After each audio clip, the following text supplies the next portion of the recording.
في الفيديو اللي فات اتكلمنا مع بعض عن 4 أفكار للربح من الميتافيرس، وهنكمل في الجزء الثاني مع بعض إن شاء الله 3 أفكار كمان. فلو ما كنتش شفت الفيديو اللي فات روح اتفرج عليه وتعالى كمل الفيديو ده.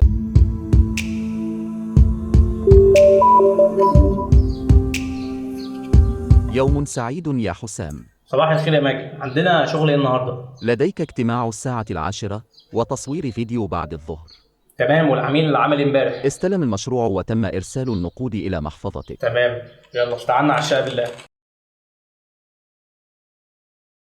خامسا، لعب الفيديو جيمز في الميتافيرس. ايوه، تقدر تلعب العاب وتكسب فلوس. خد على سبيل المثال لعبه اسمها فيتان ارينا. الشاب ده لعب اللعبه دي لمده ساعتين، فيهم لعب 8 ماتشات، كسب 6 وخسر 2، وقدر ان هو يحقق $17. وفي العاب تانية زي مثلا اكسي انفينيتي، واللعبه دي في ناس بتحقق فيها من 500 ل $2500 في الشهر الواحد. الفكره هنا ان في عدد كبير بيلعب الالعاب دي، والناس دول بيبقوا عايزين يشتروا بعض الحاجات في الالعاب، يطوروا من شخصياتهم، يخلوا شكلهم احسن شويه وهكذا. فبعض الالعاب دي بيسمح للاعبين ان هم يتاجروا جوه اللعبه. يعني انت ممكن تلعب لمده طويله، تكسب بعض العملات او تكسب بعض الاسلحه مثلا اللي شكلها غريب او شكلها كويس، وتقدر انك تبيعها للاعبين تانيين. خلينا اديك مثال على لعبه ممكن تكون سمعت عنها، وهي سي اس جو. اللعبه دي ملايين من البشر كانوا بيلعبوها، وبتقدر في اللعبه دي انك يعني لما بتكسب مستويات مختلفه بتاخد سكنات او صناديق تفتحها، ومنها بتاخد سكنات او اشكال للاسلحه. لك ان تتخيل ان بعض السكنات دي او اشكال الاسلحه وصلت ل $100,000، وفي ناس بتشتريها بالفعل. فلو الناس في لعبه مجرد بتلعبها بماوس وكيبورد بتشتري اسلحه بتوصل الاسعار بتاعتها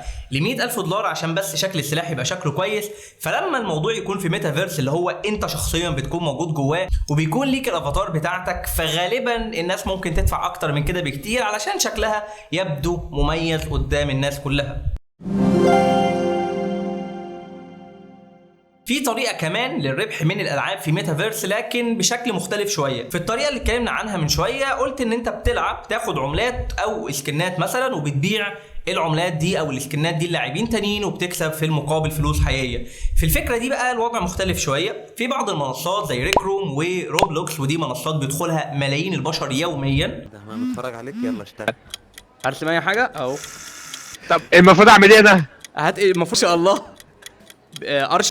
ايه ده؟ لا والالعاب دي بتسمح لك انك تبني العاب جواها، يعني تقدر انك تعمل اللعبه الخاصه بيك جوه الالعاب دي، واللاعبين في روبلوكس او ريك روم يقدروا ان هم يدخلوا اللعبه بتاعتك ويلعبوا فيها. لحد دلوقتي مفيش اي مصدر انك تكسب منها، لكن الاضافه دي هي اللي ممكن تخليك تكسب، وهي ببساطه انك بتبدا تضيف بعض الحاجات المميزه داخل الالعاب دي، وبتبدا انك تبيعها للاعبين. لو افترضنا مثلا انك عملت لعبه حرب بالسيوف مثلا، فتقدر انك تعمل سيوف وتديها سكن او تديها شكل مميز يكون الناس عايزين يشتروه، وتحط سعر للسكنات او السيوف دي، وكل ما اللاعبين يشتروها بالعمله الخاصه بروبلوكس او ريك روم انت بتحصل على نسبه، وبعد كده بتقدر تجمع العملات دي وتبدلها بفلوس حقيقيه. وفي ريك روم مثلا لما بتجمع لحد 1,000,000 توكن او مليون من العمله بتاعه ريك روم، بتقدر انك تبدلها ب $400 حقيقيه. وطبعا كل ما اللعبه بتاعتك تبقى مشهوره وعدد كبير يلعبها ويبقوا حابين يشتروا جواها الحاجات اللي انت بتضيفها، كل ما ده هيخلي الارباح بتاعتك تكون كبيره. الفكره دي هنا في المجمل سهله جدا، لكن انا شخصيا مش برجحها، وخاصه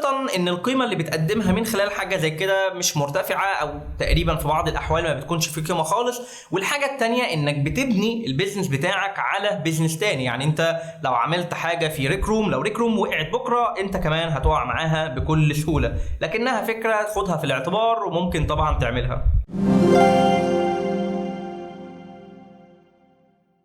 سادسا، بيع وشراء الأراضي في الميتافيرس. أنا عارف إن الفكرة دي أنت سمعت عنها كتير، وأنا هنا حاططها علشان أحذرك منها، وفي نفس الوقت أقول لك ممكن إزاي تكون مربحة. أولا بحذرك منها لأنه ميتافيرس اللي هو مش مكان واحد، مفيش ميتافيرس واحد، في ميتافيرسات كتير، مش زي كوكب الأرض مثلا هو مكان واحد بس، وبالتالي اي مكان فيه بيكون له قيمه. والحاجه الثانيه ان ميتافيرس مش زي كوكب الارض فيها اراضي محدوده وسعرها بيزيد لان قيمتها بتزيد مع الوقت. في الميتافيرس الاراضي تقريبا غير محدوده، وبالتالي اي حد هيقول لك انا هبيع لك الاهرامات مثلا في ميتافيرس، فهو ممكن يكون في مليار نسخه من الاهرامات، فهل النسخه اللي انت هتشتريها دي ليها اي قيمه اصلا ولا لا؟ ده شيء انت لازم تاخد بالك منه كويس. بس في نقطه بقى انت محتاج تدركها كويس قوي، ان قيمه اي ميتافيرس بتنشا من اقبال الناس عليه. لو تفتكر معانا لعبه 11 تيبل تنس اللي اتكلمنا عنها في الفيديو اللي فات، تخيل كده لو اللعبه دي ما كانش حد عايز يلعبها ولا عايز يشتريها، فهل هيكون ليها اي قيمه؟ اكيد لا. لكن لما اللعبه دي يكون في عدد كبير من الناس بيقبل عليها بيشتريها او بيدخل يلعب جواها، فساعتها هنا ده ممكن يكون ليه قيمه كبيره وممكن يتم تحقيق ربح كويس جدا من وراه. خد عندك ديسنترال على سبيل المثال، ودي منصه او ميتافيرس موجود وتقدر بالمناسبه تدخل عليه دلوقتي من اي جهاز تقريبا. وفي المنصه دي بيتم بيع وشراء الاراضي، والناس بتدخل تشتري، والشركات الكبيره شاريه اراضي هناك، وكمان بتقدر انها تكسب من خلال الاراضي دي. بس ليه بقى الميتافيرس ده تحديدا بيع وشراء الاراضي فيه بيكون شيء مربح؟ اولا لان عدد كبير جدا من الناس بيدخل على ديسنترال بشكل مستمر علشان يحضروا حفلات، يحضروا ايفنتات، يقابلوا اصحابهم ويعملوا حاجات تانية كتير. فهنا الشركات او الاشخاص لما بيشتروا ارض في هذا الميتافيرس بيقدروا ان هم يعرضوا خدماتهم او المنتجات بتاعتهم علشان الناس تشوفها، وده طبعا بيكون مربح بالنسبه لهم. دي حاجه. التانية ان المساحه او الاراضي في ديسنترال مش مفتوحه، بمعنى ان عدد الاراضي هناك منحصر في 90,000 وحده بس، وبالتالي الوحدات دي مع الوقت هتبدا انها تخلص، وبالتالي اي ارض تشتريها طول ما الناس طبعا بتدخل هناك بيكون ليها قيمه، والقيمه دي بتزيد مع الوقت طول ما الاراضي دي بتبدا انها تخلص او ناس كتير بتشتريها. طيب دلوقتي انت ممكن تكسب ازاي من حاجه زي كده؟ وبالمناسبه الكلام ده لاغراض تعليميه، انا هنا مش بنصحك بشيء معين تعمله، انا هنا بعرض لك الحاجه، وبعد كده لو انت هتقرر على اي شيء فده قرارك انت، فلازم تحسبها كويس قوي قبل ما تاخد اي خطوه في الموضوع ده. انت ممكن تشتري ارض في منصه واعده زي مثلا ديسنترال واللي بالمناسبه دلوقتي سعر الارض فيها حوالي $11,000، وتبدا بعد كده تبيع الارض دي بسعر اغلى لما يكون في اقبال اكتر على المنصه دي، او حتى تاجرها للشركات ان هم يعرضوا الخدمات والمنتجات بتاعتهم من خلالها. ولو بتسال طيب ديسنترال دي في شركات زي ايه مثلا موجوده عليه، فعايز اقول لك ان سامسونج مثلا موجوده في ديسنترال واخده مساحه من الارض وبتعرض المنتجات بتاعتها هناك. تقدر ان انت هسيب لك برضو الرابط في الوصف، تقدر انك تروح وتشوف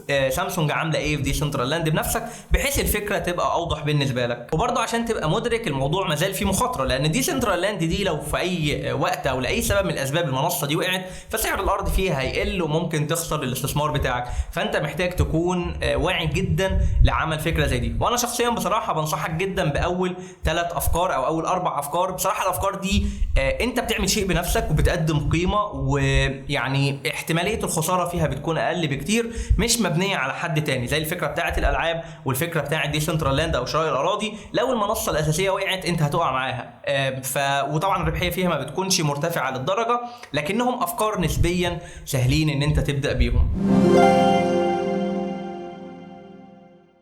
نخش دلوقتي على الفكره رقم 7 واللي انا متحمس جدا ليها، وهي انك تشتغل كفريلانسر لكن للشركات اللي بتشتغل في الميتافيرس. وهنا انت عادي ممكن تقدم الخدمات العاديه خالص زي تصميم، صناعه الفيديوهات او غيرها من الخدمات العاديه، لكن تركز على الشركات اللي بتشتغل في الميتافيرس. بس اللي انا عايز اركز عليه في الجزء ده وهو المهارات الخاصه بالميتافيرس تحديدا، زي مثلا انك تصمم بيئه ثلاثيه الابعاد، ودي اللي بتكون مهمه جدا للالعاب والتطبيقات بتاعه الميتافيرس، او الشخصيات وال3D اوبجكتس، واللي بتكون مطلوبه جدا للميتافيرس وتطبيقاته بشكل عام. تقدر برضو تتعلم برمجه الويب 3.0 والبلوك تشين، وتشتغل كمبرمج للسمارت كونتراكتس، واللي لو ما تعرفش عنها فبشجعك جدا انك تشترك في القناه علشان لما ننزل الفيديو اللي بيتكلم عن الويب 3.0 تكون اول واحد يتفرج عليه باذن الله. في حاجه كمان قويه جدا هنا ممكن تبدا انك تتعلمها وتشتغل فيها. فاكر لما اتكلمنا عن انشاء متجر في ميتافيرس، اصحاب المتاجر دي بيكونوا عاده محتاجين تصميم للمنتجات بتاعتهم بشكل ثلاثي الابعاد، بحيث لما الناس يزوروا المتجر بتاعهم في ميتافيرس يقدروا يشوفوا المنتج بشكل ثلاثي الابعاد قدامهم، ويقدروا يشوفوا كل تفاصيله ويقرروا يشتروه او لا. وانت هنا ممكن تتعلم برنامج زي بلندر علشان تصمم المنتجات ثلاثيه الابعاد، او حتى برنامج زي ادوبي ايرو. وطبعا في برامج تانية اسهل شويه هنتكلم عنها ان شاء الله في فيديوهات قدام. ومن البرامج اللي ممكن تتعلمها لتصميم الالعاب او تطبيقات الميتافيرس او ال3D انفايرمنتس كمان هي يونيتي وانريل انجن 5. ودول طبعا ليهم كورسات كتيره جدا على مواقع زي يوديمي وحتى على يوتيوب، تقدر انك تاخد كورس فيهم تتعلم الاساسيات وتبدا انك تشتغل كفريلانسر لعمل تطبيقات الميتافيرس. ولو بتفكر في وقت من الاوقات تعمل فكره من الثلاثه اللي اتكلمنا عنهم في الفيديو اللي فات واللي بشجعك جدا لو لسه ما شفتوش تروح تتفرج عليه، فالفكره هنا هتكون رائعه جدا انك تبدا تتعلم تستخدم يونيتي، بلندر، انريل انجن او ايا كان اللي انت هتقرر تتعلمه، وتبدا انك تشتغل كفريلانسر فيه وتكون خبره ومعرفه كويسه في المجال ده، وبعد كده تبدا تعمل المنصه الخاصه بيك. والفكره دي انا بشجعها جدا وشايف ان ليها مستقبل قوي جدا والمنافسه فيها مش سهله. طبعا هنا كلمتك انك تشتغل كفريلانسر لشركات الميتافيرس، لكن انت برضو ممكن تشتغل موظف في احد الشركات الكبيره زي شركه ميتا وتبدا انك تشتغل على مشروعات الميتافيرس بتاعتهم. واحنا هنعمل حلقه باذن الله مع استاذ مؤمن مؤسس قناه متزن في ار، ودي قناه مهتمه بالفي ار او الفيرتشوال رياليتي وبتتكلم عن حاجات كتيره جدا. بنصحك جدا انك تروح وتشترك في القناه دي وتتابع المحتوى بتاعهم اول باول. المهم في الحلقه دي ان شاء الله هنتكلم على الوظائف في الميتافيرس، ايه الوظائف وشكل العمل في الميتافيرس هيكون عامل ازاي، فبشجعك جدا انك تتفرج على الحلقه دي، ولو كانت جاهزه باذن الله هسيب لك الرابط بتاعها في الوصف. اخيرا فكره بونص كده قبل ما نختم مع بعض، معرفش بصراحه الفكره دي لو كانت متطبقه ولا لا، بس قلت اتكلم عنها في الفيديو ممكن حد يستفيد منها، وهي عمل افلام ابطالها هم الجمهور. تخيل كده معايا الافلام بتاعه ال 3 دي انك المشاهد بيبقى اكنه حاضر الفيلم فعليا،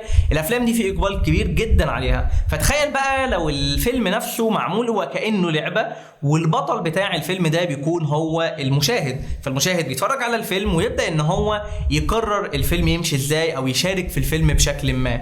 فحاجه زي كده اتوقع ناس كتير جدا ممكن تقبل عليها ويبقوا مستعدين يدفعوا فيها فلوس. بشكرك جدا انك كملت معايا الفيديو لحد هنا، وارجو من الله انك تكون استمتعت واستفدت منه بشكل كبير. لو كان عندك اي اسئله ارجو انك تكتبها لي تحت في التعليقات، وبشجعك جدا انك تنضم لجروب التليجرام وجروب الديسكورد، خاصه لو انت في وقت من الاوقات نفسك تعمل ميتافيرس خاص بيك وحابب يكون في ناس معاك يساعدوك، فهتقدر من خلال الجروبات دي باذن الله انك توصل لناس وتتعاونوا مع بعض. طبعا لو لسه ما اشتركتش في القناه فارجو انك تشترك وتتابعنا اول باول لو انت عايز تكون اول حد يعرف كل شيء وكل جديد عن التكنولوجيا والميتافيرس.